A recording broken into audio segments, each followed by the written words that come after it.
how much of a threat is this to keeping the majority in 2024? Look, let me just address the Elon controversy and tell you that I consider Elon a friend. He's obviously brilliant. I just told you we credit him with all the big changes with Doge and everything else. It's curious to me what happened this week, and I mean, full disclosure, Elon and I had a great conversation, about a half-hour long talk on Monday this week.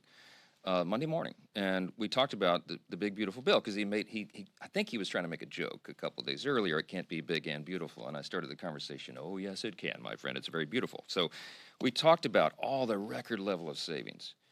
My friends, no government in the history of mankind has ever cut $1.6 trillion in a piece of legislation. We're doing that here. I mean, the extraordinary level of savings and the historic level of tax cuts at the same time, and all these great policy prescriptions. And I talked to Elon through all that and explained to him what we're doing, and that this is just the beginning of a long process of making government more efficient and effective, of cutting wasteful spending, fraud, and abuse. And you can't do it all in one bill. It took Congress decades to get to this situation. It's going to take us a little while to get out of it, but we have a very specific plan to do that. And Elon was encouraged by that conversation. We had it was a very friendly, very fruitful conversation together. And he and I talked about the midterm elections, and he said, well, I'm going to help. We got to make sure that the Republicans keep the House majority. We can't have the president impeached, which is what the Democrats would do on day one, as we all well know. And we've got to continue this. The Trump administration needs 4 years to do all this reform, not 2 years. The Biden administration, Biden-Harris, made such a disaster of every metric of public policy, it's going to take us more than one bill to fix it all. Elon and I left on a great note. We were texting one another, happy texts, Monday. And then yesterday, 24 hours later, he does a 180 and he comes out and opposes the bill. And it surprised me, frankly. And I don't take it personal. We don't take it personal. Policy differences are not personal.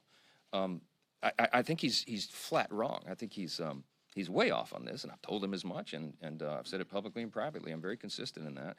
But am I concerned about the effect of this on the midterms? I'm not. Let me tell you why. Because when the big beautiful bill is done and signed into law, every single American is going to do better.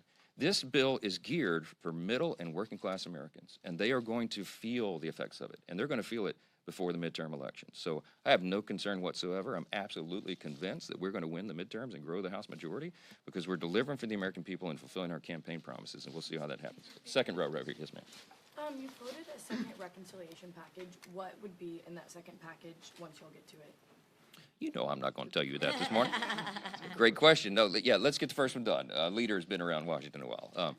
Look, I said this is the beginning of a process, and what you're going to see is a continuing theme of us identifying waste, fraud, and abuse in government, which is our pledge of common sense, restoring common sense and fiscal sanity. So we have lots of ideas of things that might be in that package, but as you note, for the first reconciliation package, for the big beautiful bill, we worked on this for about 14 months. I mean, this wasn't something we just drew up overnight. So we'll go through that same laborious process, and it'll be fruitful in the end, and we'll do right by the American people.